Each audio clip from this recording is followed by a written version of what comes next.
Bismillahirrahmanirrahim. Assalamualaikum warahmatullahi wabarakatuh. Selamat pagi anak-anak.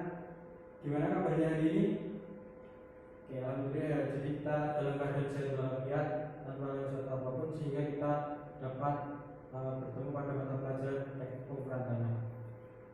Baik, silakan sebelum kita mulai pelajaran pada hari ini, silakan untuk mempersiapkan alat tulis, penggaris, mungkin juga kalkulator dan sebagainya, silakan dipersiapkan.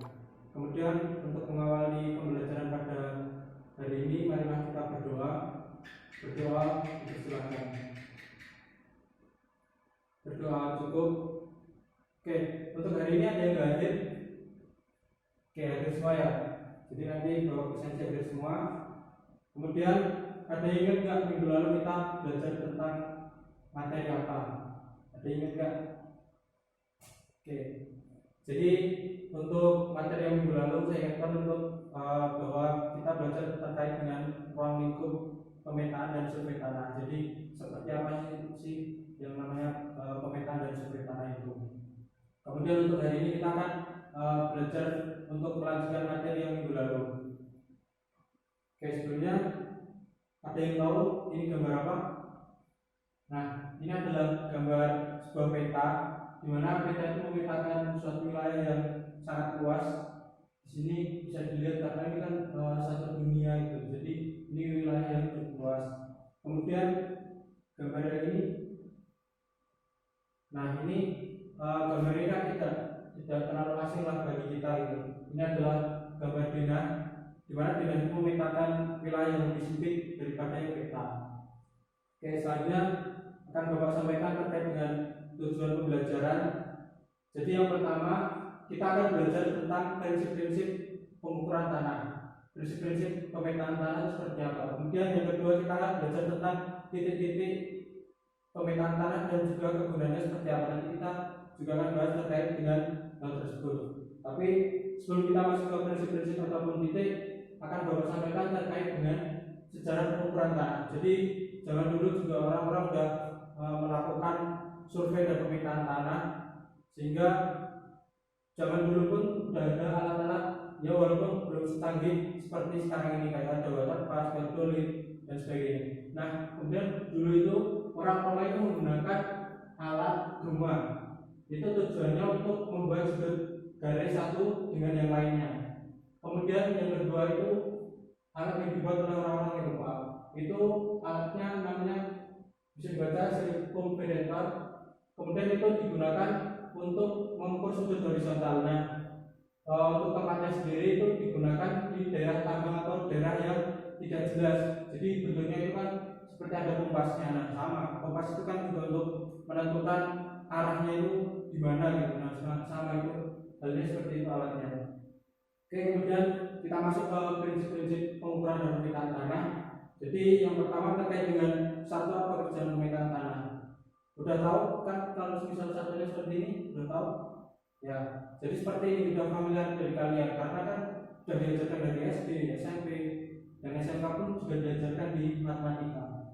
Nah, untuk satuan pekerjaan pemetaan tanah itu dibagi menjadi tiga. Yang pertama terkait dengan satuan jarak, satuan luas, dan yang ketiga nanti ada satuan sudut. Nah, ini mungkin sudah familiar, jadi tidak perlu Bapak jelaskan, bisa dicatat dan bisa dihafal. Selanjutnya ada satuan yang sudut yang ketiga. Sama, ini juga sudah familiar, tapi masih ada yang mungkin ada yang belum tahu terkait dengan nama-nama satuan sudutnya. Jadi yang pertama itu hexadesimal. Itu adalah lingkaran yang utuh, itu dibagi menjadi 360 bagian, atau biasanya itu disebut dengan 360 derajat. Nah, itu namanya hexadesimal. Kemudian yang kedua itu terkait dengan sentesimal.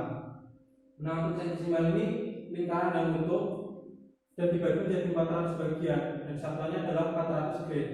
Nah, selanjutnya yang terakhir itu adalah radian.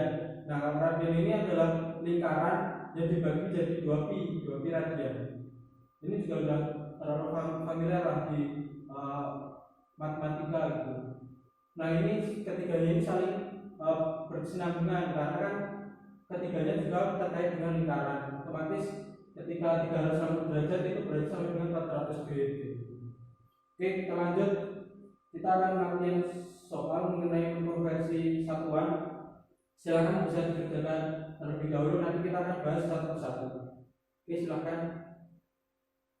Kalau misal ada yang kesulitan, silakan nanya ke Bapak ya. Jadi kan ini masih terlihat simpel, tapi nanti ketika kita udah di lapangan, kita akan paham terkait dengan penggunaan dari satuan-satuan ini. Jadi seperti itu. Oke, silakan dikerjakan terlebih dahulu. Tidak usah lama-lama, nanti kita akan bahas bareng-bareng.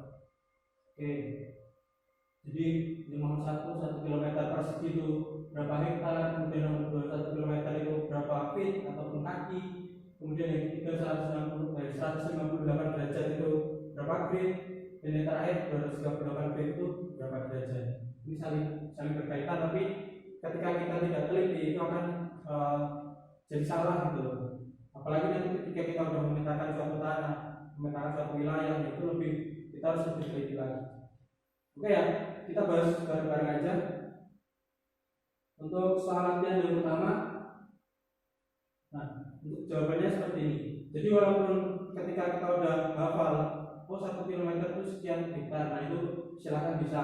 Tapi untuk runtutannya seperti ini. Jadi 1 km kuadrat itu berapa meter persegi. Kemudian kita ubah karena kan 1 hektar itu sama dengan 10.000 meter persegi, otomatis tinggal kita bagi 1 juta dibagi 10.000. Nah itu hasilnya 100 hektar. Oke, udah ada yang kerjain? Oke, udah semua ya. Soalnya ini mudah. Kemudian yang kedua, nah ini sama. Jadi 1 km itu kan sama dengan 1000 meter. Nah kemudian 3 feet atau kaki itu sama dengan 0,914. Sehingga jika kita bagikan dan hasilnya adalah 3.282,27 feet. Itu hasilnya. Dari yang lain, oke udah ya sampai nomor 2 ya. Nomor 3. Nah untuk nomor 3 Bapak punya opsi 2 jawaban. Ketika kita udah hafal 1 derajat berapa grid itu bisa kita langsung kalikan. Tapi kalau misal belum hafal, nah itu bisa menggunakan perkalian silang.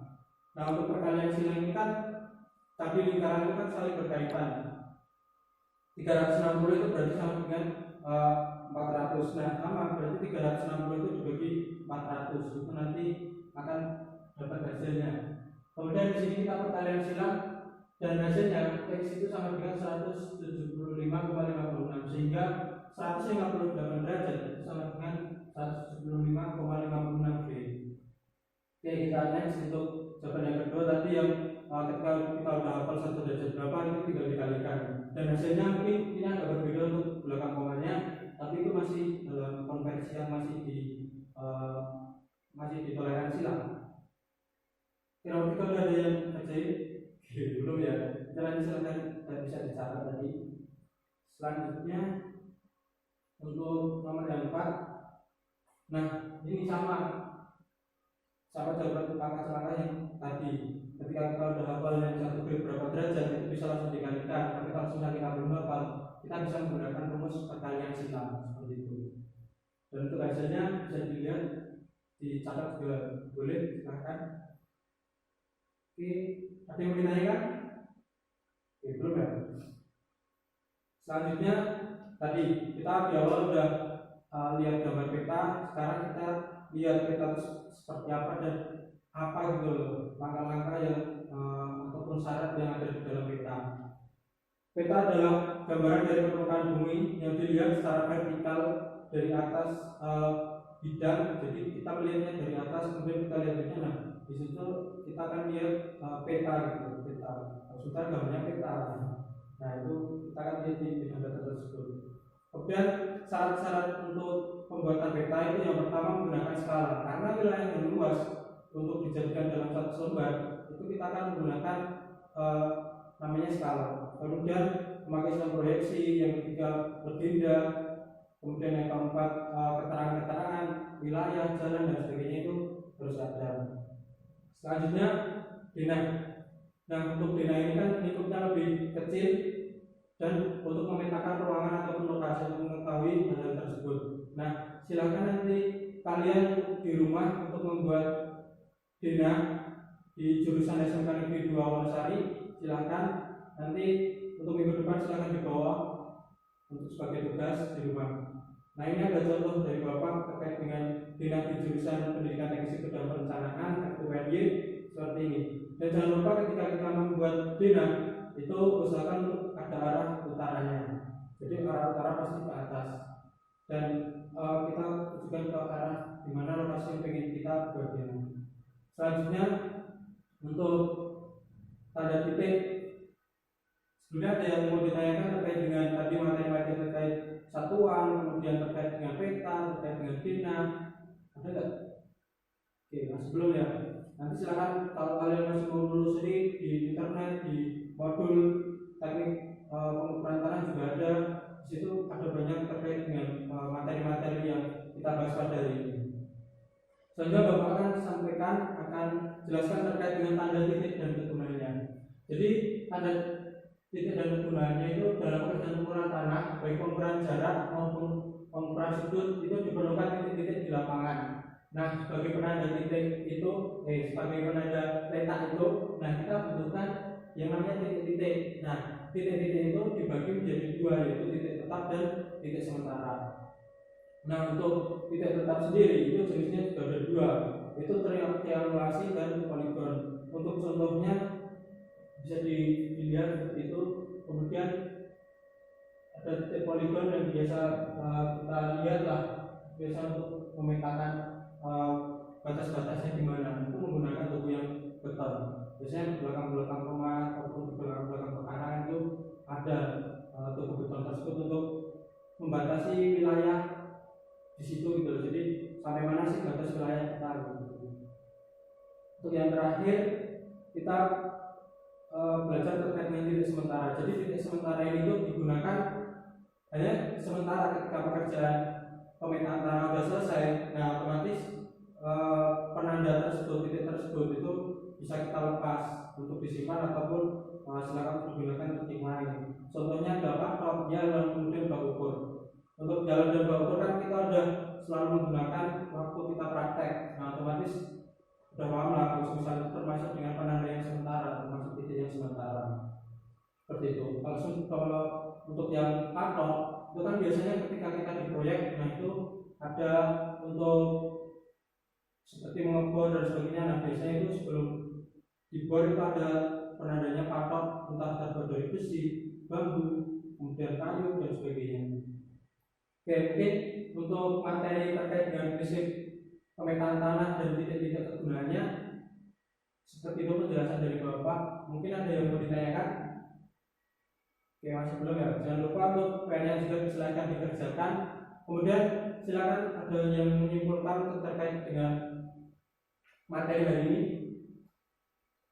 Oke, benar. Jadi untuk materi hari ini kita belajar terkait dengan satuan, kemudian kita peta denah yang untuk pelatihan kalian saat membuat versi satuan itu seperti apa, kemudian membuat denah itu yang baik juga seperti apa, itu kan udah ada. Kemudian kita juga belajar terkait dengan titik-titik yang ada titik tetap, kemudian titik sementara juga ada. Nah itu. Jadi untuk materi hari ini kita cukupkan. Untuk materi minggu depan silahkan kalian mempelajari terkait dengan garis-garis yang ada di lapangan itu apa saja. Kemudian untuk minggu depan juga jangan lupa untuk membawa pensil, kemudian menggaris juga. Untuk kita berlatih menggambar garis yang ada di lapangan itu apa aja. Masih sederhana Pak. Jadi kita belajarnya masih enak lah, karena kan gambar teknik kalian juga pasti sudah diajari tentang garis-garis. Nah, otomatis untuk menggambar garis lapangan juga cuma garis-garis itu. Mungkin untuk mengakhiri materi pada pagi hari ini silahkan dikemas, kemudian kita berdoa bersama. Berdoa, bersilakan. Berdoa cukup. Sekian dari Bapak. Wassalamualaikum warahmatullahi wabarakatuh.